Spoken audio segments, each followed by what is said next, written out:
Mount Kailash అనేది ఎన్నో రహస్యాలతో నిండి ఉన్న ప్రదేశం. 2001లో చైనా ప్రభుత్వం ఒక ఆశ్చర్యకరమైన సంఘటన వల్ల మౌంట్ కైలాష్‌ని అధిరోహించడాన్ని నిషేధించింది. కానీ ఆ రోజు అక్కడ నిజంగా ఏం జరిగింది? ఇప్పటి వరకు ఎందుకు కేవలం ఒక్కరు మాత్రమే ఈ శిఖరాన్ని చేరుకోగలిగారు? ఎందుకు ఎవరు ప్రయత్నించినా వారు 2 సంవత్సరాల లోపే మరణిస్తున్నారు? ఇంకా ఆశ్చర్యకరమైన విషయం ఏమిటంటే, ఎందుకు ఈ పర్వత ప్రాంతంలో కాలం వేగంగా ముందుకు పోతుందో తెలుసా?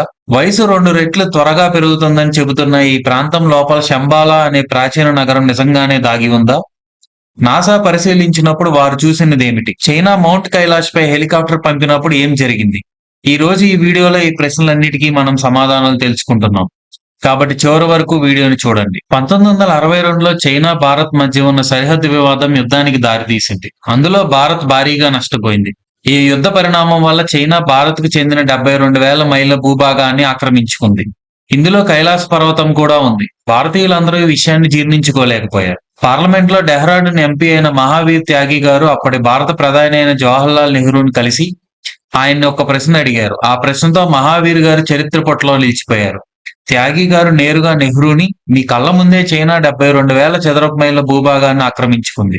ఆ భూమిని మాకెప్పుడు తిరిగి తీసుకొస్తారు అని అడిగారు. దానికి నెహ్రూ ఇచ్చిన సమాధానం ఇప్పటికీ ప్రజల హృదయాల్లో ధ్వనిస్తూనే ఉంది. పోయిన భూభాగం ఎలాగూ పోయింది. అది బంజరు భూమి. కనీసం గడ్డి కూడా పెరగదు. అనవసరంగా దాని గురించి ఆలోచించవద్దు అని నెహ్రూ సమాధానమిచ్చారు. ఆ సమాధానం విని త్యాగి ఆవేశానికి లోనయ్యారు. వెంటనే నెహ్రూ వైపు తన బట్టతలను చూపిస్తూ, ఇక్కడ కూడా ఏదీ పెరగదు. మన శరీరం నుండి దీన్ని కూడా వేరు చేయగలమంటారా అంటూ కోపంగా అడిగాడు. కొన్ని సంవత్సరాలు ఈ వివాదంపై చర్చ నడుస్తూనే ఉంది. కనీసం చైనా కైలాస పర్వతాన్ని, మానస్ సరోవరాన్ని మనకు వదిలేస్తే చాలు అనుకున్నారు.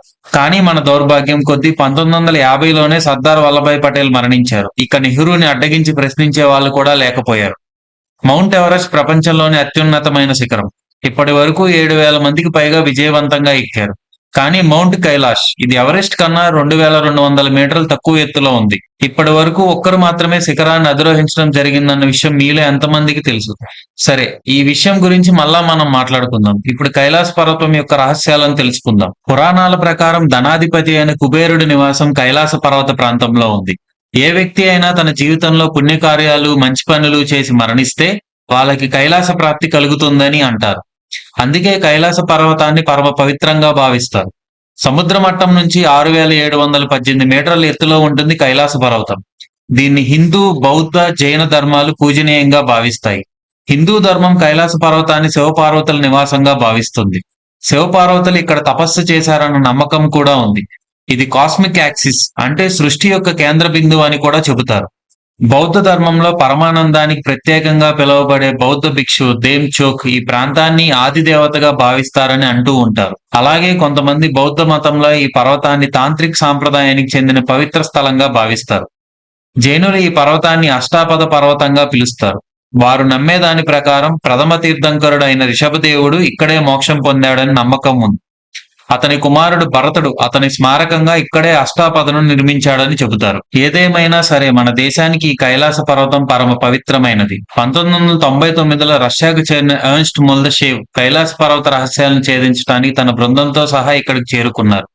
కొన్ని నెలల పాటు వాళ్ళంతా ఆ పర్వత ప్రాంతంలోనే ఉన్నారు.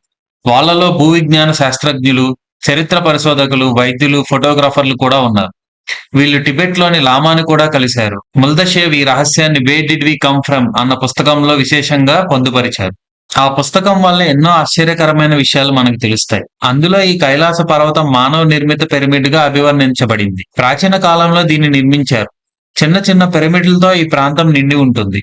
అలోహిక విధి విధానాలతో ఈ ప్రాంతాన్ని విశాలంగా నిర్మించారని అందులో రాశారు. ముల్దషేవ్ అక్కడి నుండి తిరిగి వచ్చిన తర్వాత రాత్రి వేళ ఈ పర్వతం లోపల నుండి ఒక విచిత్రమైన గుసగుస తన తోటి ఉద్యోగస్తులతో కలిసి విన్నానని రాశారు.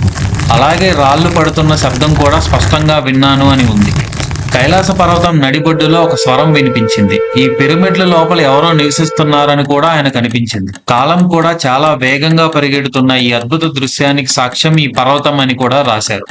కైలాస పర్వతం నుండి వచ్చిన తర్వాత వాళ్ళ గోళ్లు, జుట్టు 2 రోజుల్లోనే విపరీతంగా పెరిగాయని చెప్పారు.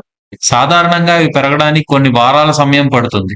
అంతేకాకుండా శరీరం త్వరగా ముడతలు పడి వృద్ధాప్యం కూడా వచ్చిందట. కైలాస పర్వతం మీద సమయం చాలా భిన్నంగా ఉంటుందని గుర్తించారు.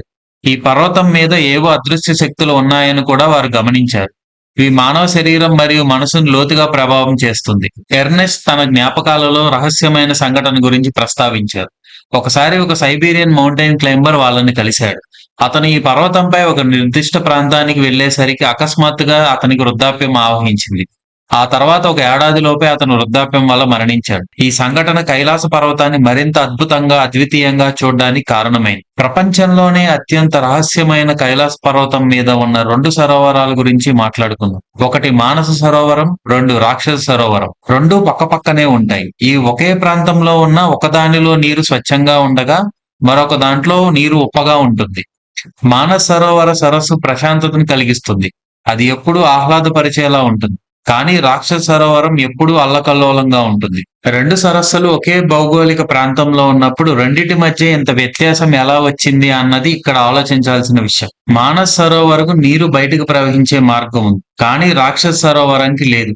అందుకే ఒకటి స్వచ్ఛమైన నీటితో ఉండగా మరొకటి ఉప్పు నీటితో ఉంటుంది. హిమాలయాల్లో కైలాస పర్వత ప్రాంతంలో కనిపించిన యతి అనే ఒక విచిత్రమైన జీవి అక్కడ ప్రాంతాల్లో నివసించే వాళ్ళకి చాలా సార్లు ప్రత్యక్షంగా చూశామని చెప్పారు. కానీ ఈ రోజు వరకు దానికి సరైన సాక్ష్యం లేదు. ఈ విశాలమైన మనిషి ఎక్కడివాడు? ఎలుగుబంటి అవతారంలో ఎందుకు ఉన్నాడు? ఎవరైనా పురాణ పురుషుడా అనేది ఇప్పటికీ తెలియదు. టిబెట్, నేపాల్ ప్రజలు మాత్రం అతన్ని అక్కడక్కడా చూశామని చెప్తూ ఉంటారు. కొంతమంది ఇది అడవి జంతువు అని, మనుషుల్ని చంపుతుంది అని కూడా అంటారు. కానీ అసలు ఏంటన్నది ఎవరికీ తెలియదు. ఈ విషయం కూడా కైలాస పర్వత ప్రాంతాన్ని మరింత రహస్యమయం చేసింది. పురాణాల ప్రకారం కైలాస పర్వతం స్వర్గం మరియు భూమి కలిసే ప్రాంతం. ఇది విశ్వం యొక్క అక్షం లేదా వెన్నుముక్కగా పేర్కొనబడింది. ఈ అక్షం మొత్తం భూమిని బ్యాలెన్స్ చేస్తుంది. అందుకే దీన్ని ప్రపంచం యొక్క కేంద్రంగా పిలుస్తారు. ఇంకొక రహస్యం ఏంటంటే ఎవరు ఈ పర్వతాన్ని ఎక్కలేరు. చాలా మంది ఎవరెస్ట్, K2 వంటి ఎత్తైన పర్వతాలను ఎక్కినా మౌంట్ కైలాష్ ని ఎవరూ ఎక్కలేకపోయారు. రష్యన్ మౌంటైనర్ సెర్గే చిస్తకోవ్ ఎక్కే ప్రయత్నంలో విఫలమయ్యాడు. శిఖరానికి దగ్గరగా వెళ్లగానే నీరసించిపోయి భయం వచ్చి వెనుదిరిగాడు. పర్వతాన్ని అధిరోహించడానికి చివరి ప్రయత్నం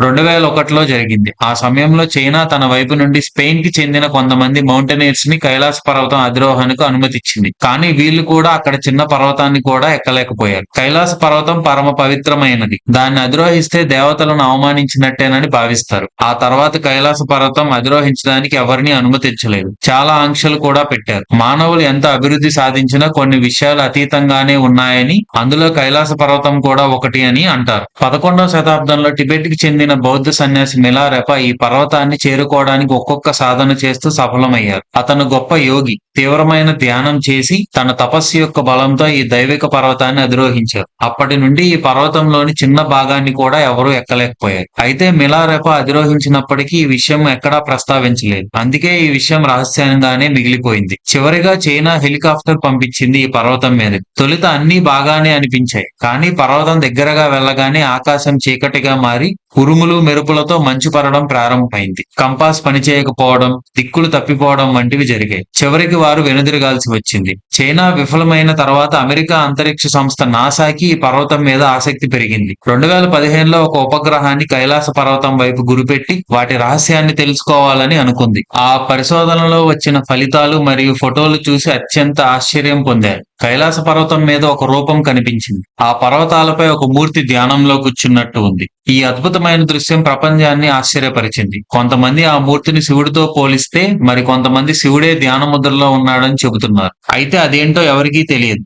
డాక్టర్ ఎర్నెస్ట్ మొల్దషేవ్ ప్రస్తావించిన విధానం ప్రకారం మరియు రష్యన్ చిత్రకారుడు నికోలస్ రోరేచ్ యొక్క చిత్రాలను చూసినప్పుడు కైలాస పర్వతం కింద ఒక అద్భుతమైన మాయా నగరం ఉందని తెలుస్తుంది. దీన్ని శంబాలా అని పిలుస్తారు. శంబాలా సంస్కృత పదం. నిశ్శబ్ద ప్రదేశం అనేది దీని అర్థం. విష్ణు పురాణం ప్రకారం ఇది పవిత్ర స్థలం. విష్ణు పురాణం చివరి అవతారమైన కల్కి శంబాలాలోనే జరుగుతుందని నమ్ముతారు.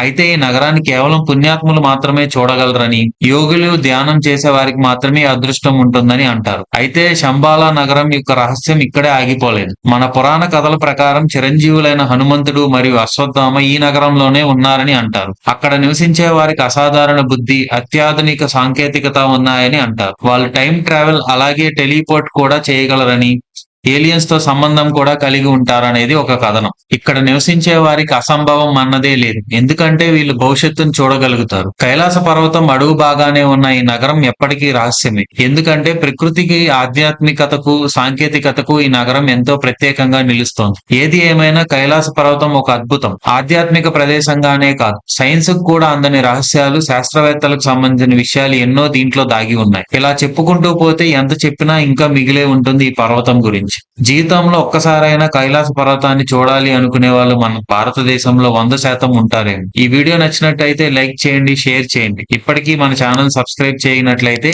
ఇప్పుడే సబ్స్క్రైబ్ చేసుకుని పక్కనే ఉన్న బెల్ ఐకాన్ ని క్లిక్ చేయండి. నెక్స్ట్ వీడియోతో మళ్ళీ కలుద్దాం. Thank you for watching.